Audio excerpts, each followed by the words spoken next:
पंजाब की तरह हरियाणा में बाढ़ की आहट। हरियाणा के पंचकुला में बाढ़ से तबाही की तस्वीरें सामने आई हैं। आपको बता दें कि पंचकुला के मोरनी में कई जगहों पर लैंडस्लाइड हुई है। मोरनी क्षेत्र से जुड़ने वाले सड़क मार्गों से टूटा है संपर्क। खटौली गांव में नदी पर पुल का जो हिस्सा है वो टूट गया है और किस तरह से टूटा है ये हम आपको तस्वीरों में दिखा रहे हैं। बरवाला गांव में बिजली स्टेशन का जो पानी है वो घुस गया। जलभराव होने की वजह से बिजली आपूर्ति की सेवा बाधित हुई है। अंबाला के टांगरी नदी का जलस्तर बढ़ा है और टांगरी नदी का जो जलस्तर बढ़ा है उसका जायजा लेने के लिए मंत्री अनिल विज पहुंचे, जहां निचले इलाकों को खाली करने के निर्देश उनकी ओर से दिए गए हैं और साथ साथ उन्होंने साफ शब्दों में कहा है कि लापरवाही बर्दाश्त नहीं की जाएगी।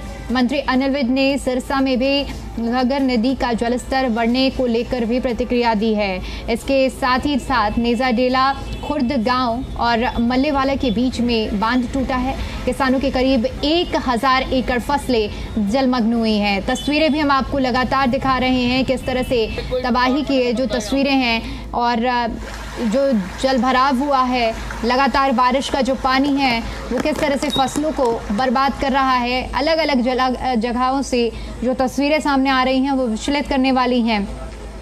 कहीं भारी नुकसान हो रहा है सड़कों का, तो कहीं किसानों की फसलें बर्बाद हो रही हैं। और ऐसे में ये सवाल भी उठता है कि बाढ़ को लेकर कितनी तैयारी में प्रशासन था और ये तस्वीरें भी बयां कर रही हैं। आप देखिए कि किस तरह से जो एक नदी के ऊपर पुल बना हुआ था वो अचानक से भरभरा कर गिर गया। हरियाणा में भी अब पंजाब की तरह बाढ़ की आहट देखने को मिल रही है। जिला प्रशासन की तैयारियां कितनी हैं ये अब देखने का समय है। जहां पर आप देखिए दो तस्वीरें आपकी टीवी स्क्रीन पर। पहली तस्वीर आप देख सकते हैं कि किस तरह से बारिश की वजह से पुल का हिस्सा टूट गया। दूसरी तस्वीर जहां आप देखिए कि खेतों में किस तरह से पूरी तरह से जलमग्न स्थिति देखने को मिल रही है। कई जिलों में बाढ़ का खतरा मंडरा रहा है। लगातार मौसम विभाग की ओर से अलर्ट भी जारी किया जा रहा है, चेतावनी जारी की जा रही है। निचले इलाकों को खाली कराने के निर्देश दिए जा रहे हैं और इस बीच ये तस्वीरें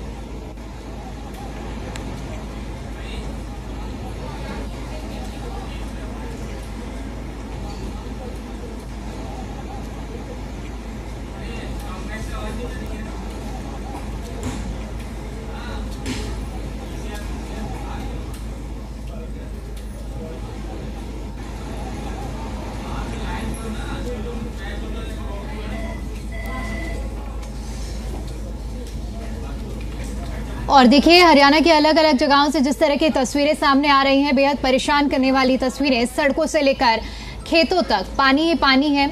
और विजय राणा हमारे संवाददाता जुड़ चुके हैं चंडीगढ़ से। विजय, किस तरह की तस्वीरें इस वक्त चंडीगढ़ में देखने को मिल रही हैं?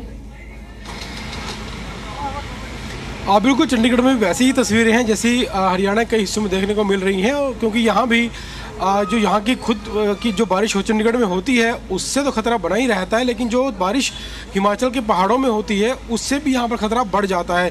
क्योंकि पहाड़ों का जो बारिश का पानी है वो सारा पानी बहकर चंडीगढ़ में आता है। क्योंकि चंडीगढ़ जो है वो हिमाचल के पहाड़ों की तलहटी में बचा हुआ शहर है, तो सारा जो पानी है वो चंडीगढ़ पहुंचता है। सबसे पहले जो पहाड़ों का पानी है वो सुखना लेक में पहुंचता है। एक प्राकृतिक झील सुखना लेक चंडीगढ़ में है और उसका जलस्तर है, कल की बारिश के बाद जलस्तर जो है वो काफ़ी ज़्यादा बढ़ गया और जिस वजह से फ्लड गेट खोलने पड़े। जलस्तर इतना ज़्यादा बढ़ गया था कि फ्लड गेट के ऊपर से ही जो पानी है वो बहना शुरू हो गया था।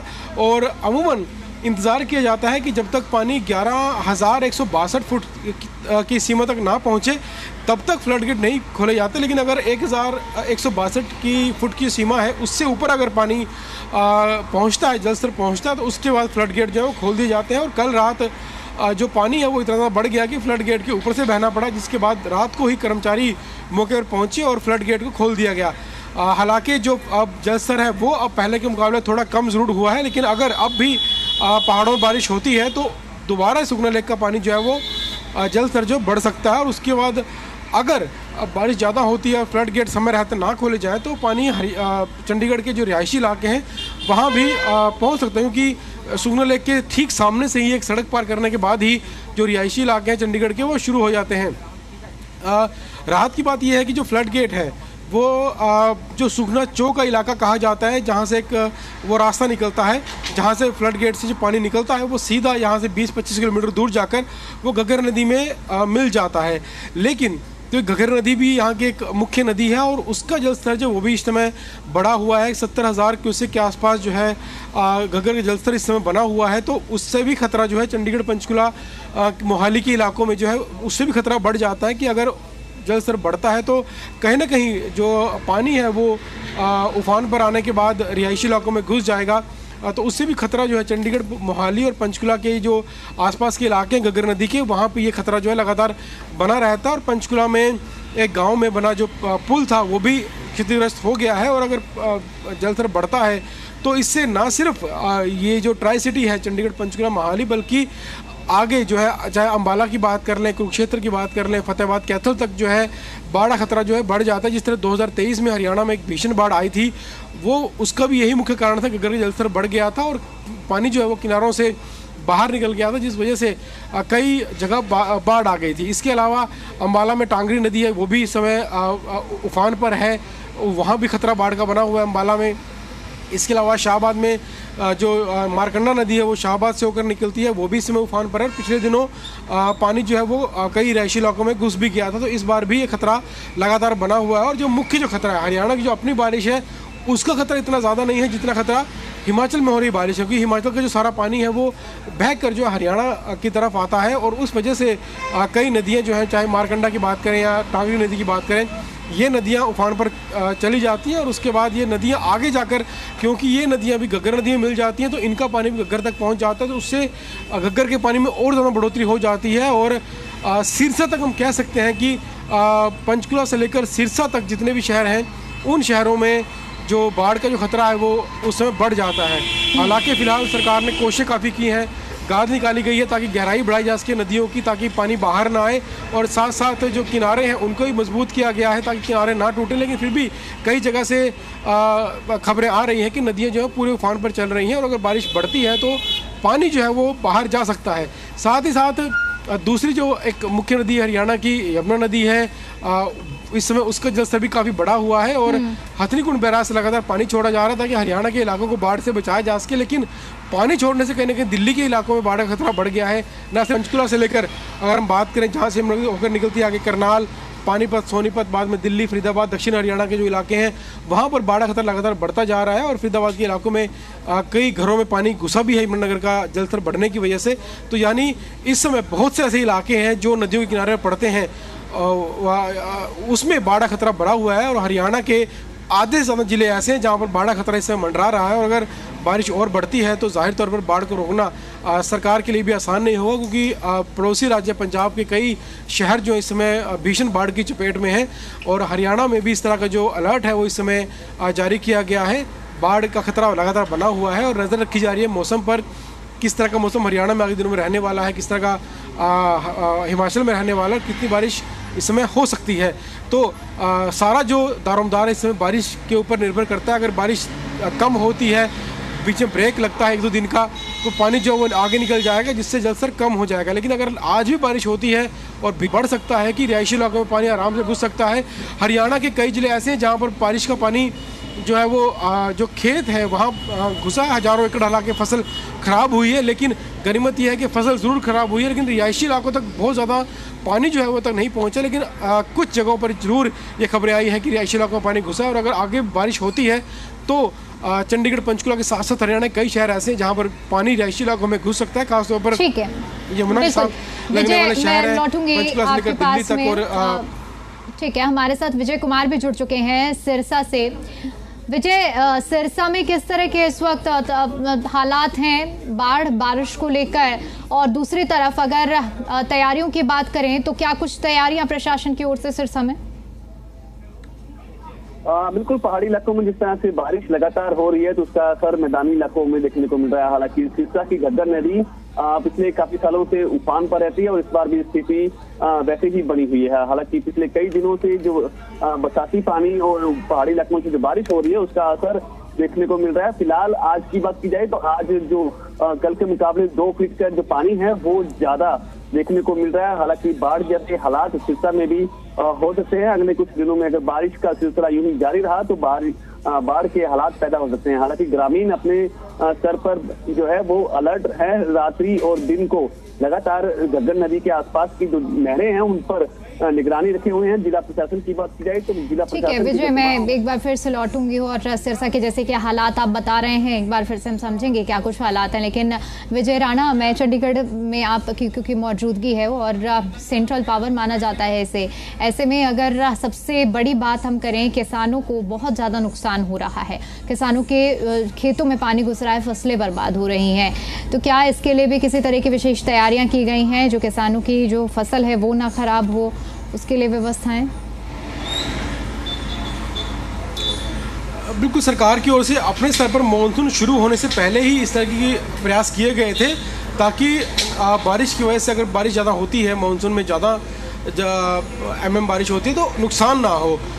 कोशिश ज़रूर की गई थी, लेकिन जो है मौसम के आगे कोई कोशिश या प्रयास है वो सफल हो पाई सिर्फ मौसम पर ही निर्भर करता है। क्योंकि अगर मौसम बिगड़ता है, बारिश बढ़ती है तो कहीं ना कहीं सरकारें भी उस समय असहाय महसूस करती हैं। हालांकि 2023 में जिस तरह की हरियाणा में बाढ़ आई थी, जब रिहायशी इलाकों में नुकसान हुआ था, हालांकि खेतों में तो नुकसान हुआ ही था, तो उस समय उसके बाद सरकार ने काफ़ी इंतजाम किए, काफ़ी प्रबंध किए, इस साल भी किए गए, जिससे ये तो ज़रूर देखने को मिल रहा है कि अब तक हालांकि जो बारिश हुई है कम से कम कोई बड़ा नुकसान उस बारिश में नहीं हुआ है जिस तरह पड़ोसी राज्यों में देखा जा रहा है। खेतों की जहाँ तक बात है, बिल्कुल सरकार ने ये माना है कि 30,000 एकड़ से ज़्यादा जो फसल है वो फसल ख़राब हो गई है हरियाणा में। लेकिन हालांकि विपक्ष का कहना है कि ज़्यादा फसलें ख़राब हुई हैं और सरकार इसके लिए जो पहला जो कदम है वो यही है कि गिरदावरी सरकार वहाँ पर करवाएगी और मुआवजा दिया जाएगा ताकि किसानों को नुकसान ना हो। लेकिन अभी फसलें जो हैं खड़ी है, धान की फसल खड़ी है, तो और ज़्यादा नुकसान ना हो उसकी भी कोशिश की जा रही है। सरकार ने अपने स्तर पर प्रबंध ज़रूर किए थे, जो तटबंध हैं उनको मजबूत किया गया था, कई जगहों पर पक्का भी किया गया था, तटबंधों की ऊंचाई बढ़ाई गई थी और नदियों की गाद निकलवाकर उनकी गहराई बढ़ाई गई थी। अगर ज़्यादा पानी आता है तो वो ओवरफ्लो नदियाँ ना हो, किनारों से बाहर पानी ना जाए। हालांकि उसका असर देखने को जरूर मिल रहा है, लेकिन मौसम के आगे कहीं ना कहीं प्रकृति के आगे हर कोई असहाय जरूर महसूस करता है जब प्रकृति अपना विकराल रूप धारण करती है, और यही इस बार देखने को मिला है। और इस बार बिल्कुल आपने विजय सही जिक्र किया कि इस बार बारिश के जो हालात हैं वो यही बयां कर रहे हैं कि एक विकराल रूप हमें देखने को मिल रहा है, क्योंकि इस बार बहुत ज्यादा बारिश हुई है। पंचकुला का रुख करते हैं, दिव्या राणा हमारे साथ जुड़ चुकी हैं। दिव्या, पंचकुला से वो तस्वीरें हमने देखी जहां पर नदी के ऊपर का बना हुआ पुल गिर गया, कहीं बिजली आपूर्ति बाधित हुई है, तो कहीं ना कहीं कुल मिलाकर देखें कुदरत का जो कहर है वो आम लोगों के लिए बहुत बड़ी समस्या बनकर बरस रहा है।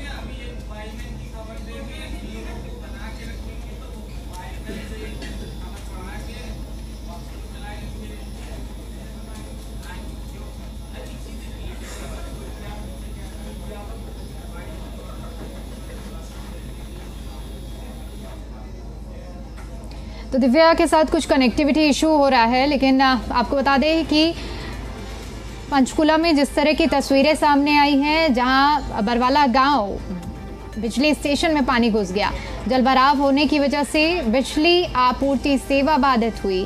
अंबाला में टांगरी नदी का जलस्तर बढ़ा हुआ है। अभी जिस तरह से हमारे संवाददाता जानकारी दे रहे थे कि लगातार जिस तरह से जलस्तर बढ़ रहा है, समस्याएं तो साफ तौर पर देखने को मिल रही है। नदी नाले उफान पर हैं और जो पहाड़ी इलाके की जो बारिश है उसका सीधा सीधा असर मैदानी इलाकों में मिल रहा है।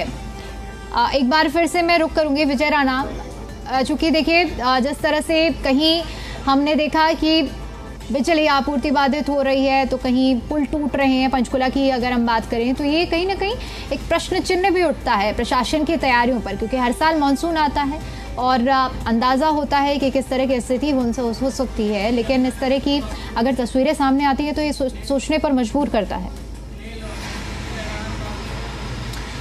बिल्कुल, क्योंकि देखिए कई जगह पर रिहायशी इलाकों में पानी नदियों का घुसा है, एक वो नुकसान हुआ है, फसलों का नुकसान ज़रूर हुआ है, जहां कह सकते हैं कि सरकार की तैयारी थी, लेकिन ज़्यादा बारिश हुई जिस वजह से ये नुकसान हुआ। दूसरा नुकसान ये हुआ है जो देखने को मिला है, जहाँ हम कह सकते हैं सरकार की लापरवाही ज़रूर है, जहाँ पर गुरुग्राम, फरीदाबाद जैसे जो आधुनिक शहर हैं, बड़े शहर हैं, वहाँ पर जल भराव देखने को मिला, नदियों में, गलियों में और सड़कों पर एक जल भराव वहाँ पर देखने को मिला। कई फुट पानी भरा रहा, अंडरपास के अंदर पानी भरा रहा। और भी कई शहर हैं, कह सकते हैं कि हरियाणा में शायद ही कोई ऐसा शहर अछूता रहा हो जब बारिश का पानी शहरों के अंदर जो है जमा ना हुआ हो, जल भराव वहाँ पर ना हुआ हो और कई दिन तक पानी भरा भी रहा। वहाँ पर हम कह सकते हैं कि स्थानीय प्रशासन की जरूर लापरवाही सामने आई है, क्योंकि समय रहते जो सीवरेज व्यवस्था है शहर की उसको तो दुरुस्त नहीं किया गया। जो रोड गलियाँ होती हैं, अंडरग्राउंड बनाई जाती हैं, उनको दुरुस्त नहीं किया गया, जिस वजह से जल भराव जो देखने को मिला। और यहाँ पर साफ तौर पर प्रशासन की लापरवाही दिखाई देती है इस जल भराव की वजह से, क्योंकि जल भराव की वजह से आम लोगों को कई समस्याएं झेलनी पड़ती है, राहगीरों को समस्या झेलनी पड़ती है। और अगर पानी खड़ा रहता है तो कई तरह की बीमारियां भी उन इलाकों में फैल सकती हैं। तो कहीं ना कहीं जल भराव को लेकर प्रशासन को अपनी जिम्मेदारी समझनी चाहिए और जल भराव को लेकर सबसे ज़्यादा काम करने की समय ज़रूरत है, ताकि शहरों में पानी ना भरे।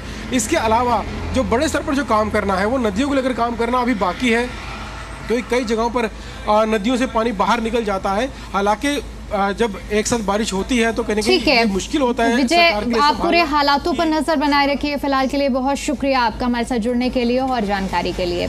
इधर हथनीकुंड बैराज पर पिछले कई दिनों से लगातार पानी छोड़ा जा रहा है। बैराज से पानी छोड़े जाने के बाद दिल्ली के लोगों पर बाढ़ का खतरा मंडराने लगा है, तो वहीं हरियाणा के कई जिलों में भी इसका असर देखने को मिल रहा है। इनमें करनाल, पानीपत, यमुनानगर के निचले इलाके जहां जलभराव होने से लोगों की मुसीबतें बढ़ती जा रही हैं। अगर हथनीकुंड बैराज से सुबह 5 बजे तक के आंकड़ों की बात करें तो 84,000 क्यूसेक पानी दर्ज किया गया है जो कि छोड़ा गया है, जिसमें 74,000 क्यूसेक पानी यमुना रिवर में छोड़ा गया। लेकिन वहीं 12 बजे तक की अगर हम बात करें तो यह मात्र घटकर 67,000 पर रह गया है। हथनीकुंड बैराज से पिछले कई दिनों से लगातार जो पानी की मात्रा है वो कम और ज्यादा हो रही है। हालांकि यह आंकड़ा लगातार पिछले काफी दिनों से चला आ रहा है। बता दें कि जिस तरह से जो हथनीकुंड बैराज से पानी को यमुना रिवर में डिस्चार्ज किया जाता है, उस पानी से कहीं ना कहीं जो दिल्ली वासियों के लिए है खतरा भी पैदा हो सकता है। लेकिन पिछले कई दिनों से इस मात्रा में उतार चढ़ाव चल रहे हैं।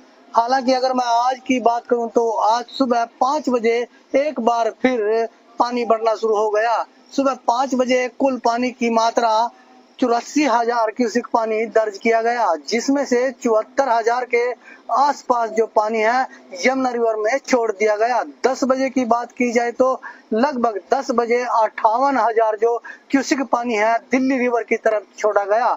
अब मैं 12 बजे की बात करूं तो 12 बजे यह आंकड़ा जो था 67,000 के करीब में पहुंच चुका है। हालांकि जिस तरह से जो ऊपर हिमाचल की पहाड़ियों पर बारिश हो रही है, उसके चलते कहीं ना कहीं एक बार फिर यह आंकड़ा बढ़ने की संभावना है। हालांकि जो इस सीजन की भी बात की जाए तो इस सीजन में सबसे ज्यादा पानी 18 अगस्त को दर्ज किया गया था, जो कि दिल्ली यमुना रिवर में 1,78,000 क्यूसेक पानी छोड़ दिया गया था, जिसकी वजह से जो दिल्ली के निचले इलाके थे उनका जल स्तर बढ़ने से मुसीबतें बढ़ने शुरू हो गई थी और पानी का जो बहाव था वो धीरे धीरे बढ़कर जो मध्य या उच्च जो दिल्ली है वहां पर भी पहुंचना शुरू हो गया था। उसके बाद बारिशें कम हुई और पानी का जो लेवल है हथनीकुंड बैराज से कम होने लगा और यह मात्रा कम होते होते काफी नीचे चली गई। हालांकि फिलहाल कोई ऐसी खतरे वाली बात नहीं है कि जिससे दिल्ली के लिए खतरा पैदा हो। वहीं पर मैं हरियाणा की बात करूं तो हरियाणा के जो कई जिले यमुना नदी से सटे हुए हैं, चाहे वो पानीपत हो, सोनीपत हो, फिर यमुनानगर हो, यहाँ पर जो इस बार है चाहे वो खेत खलियान हो या फिर गांव जो निचली आबादी वाले गांव हैं, उनमें किसी भी तरह का नुकसान नहीं हुआ। हालांकि कई बार सीजन के दौरान इन दिनों में जो निचली इलाके हैं और फसलें हैं वो तबाह हो जाती थी, लेकिन इस बार हथनीकुंड बैराज के पानी से किसी भी तरह की जो फसल को नुकसान नहीं हो पाया। अब देखना होगा कि आने वाले समय में जिस तरह से जो ऊपरी इलाकों में बारिशें चल रही हैं, उससे पानी का जो बहाव है बढ़ेगा या फिर घटेगा। आने वाला समय ही इस बात का तो आकलन कर पाएगा। कुलवंत सिंह, जी मीडिया, यमुनानगर। पंचकुला के मोरनी में भारी बारिश से जगह जगह भूस्खलन हो गया। लैंडस्लाइड से मोरनी के कई सड़क क्षतिग्रस्त हो गए। मोरनी क्षेत्र से जुड़ने वाले सभी सड़क मार्गों के संपर्क टूट गए। पंचकुला में सुखना लेक के फ्लड गेट खुलने से बाढ़ का खतरा बढ़ गया है। गगन नदी का जलस्तर बढ़ने से डेरा बस्ती के गांव में बाढ़ का खतरा है। वहीं भूस्खलन से गांव में तबाही का मंजर भी देखने को मिला। इस वक्त मैं पंचकुला की घग्गर नदी के पास मौजूद हूँ और आपको बता दें कि जिस तरीके से देर रात में मूसलाधार बारिश होने के कारण पंचकुला की ये घग्गर नदी विकराल रूप ले चुकी है। आपको बता दें कि पहाड़ों में हो रही लगातार बारिश के कारण पंचकुला की घग्गर नदी के अगर हम पानी की बात करें तो उसमें पानी ने जो है विकराल रूप ले लिया है। इसी के साथ ही अगर हम बात करें पंचकुला के पर्वतीय क्षेत्र मोरनी की, तो मोरनी के कई इलाकों में जो है भूस्खलन होने से रास्ता बंद हो गया है। उसी के साथ ही अगर हम बात करें पंचकुला के साथ लगते गांव भटोली की, तो वहां पर एक घग्गर नदी के ऊपर टांगरी नदी के ऊपर एक पुल बनाया गया था जिसका आधा हिस्सा टूट कर गिर गया है, जिसकी वजह से आवाजाही में काफी परेशानियों का सामना करना पड़ रहा है लोगों को। उसी के साथ ही आपको ये तस्वीरें पंचकुला के बाजरी चौक की घग्गर नदी की दिखा रही हूँ, जहाँ पर आप तस्वीरों में देख सकते हैं कि घग्गर नदी ने अपना विकराल रूप लिया हुआ है। और उसी के साथ ही अगर हम बात करें प्रशासन की तरफ से एडवाइजरी जारी की गई है कि नदियां नाले उफान पर होने के कारण उनसे दूरी बनाकर रखें। तो ये तस्वीरें पंचकुला के घग्गर नदी की है, जहाँ पर आप आमतौर पर देख सकते हैं कि पानी ने अपना विकराल रूप धारण किया हुआ है, जिसके कारण जो है घग्गर नदी उफान पर है। इसी के साथ ही हम बात करें पंचकुला के गाँव परवाला की, तो परवाला में भी देर रात बारिश होने के कारण जो है बिजली घर में पानी चले जाने के कारण घुसने से जो है बिजली आपूर्ति की समस्या भी जो है लोगों को देखने को मिल रही है। इसी के साथ ही अगर हम बात करें पंचकुला के गांव भटोली की, जहां पर पुल टूटने के कारण आवाजाही पर पूरी तरीके से रोक लग गई है। और पंचकुला के सेक्टर 17 इंदिरा कॉलोनी और राजीव कॉलोनी की बात करें तो वहां पर भी नदियां नाले उफान पर होने की वजह से घरों में लोगों के पानी घुस गया है, जिसकी वजह से लोगों को काफी परेशानियों का सामना करना पड़ रहा है। और प्रशासन की तरफ से अभी इस पर कोई ध्यान नहीं दिया जा रहा है। जी मीडिया।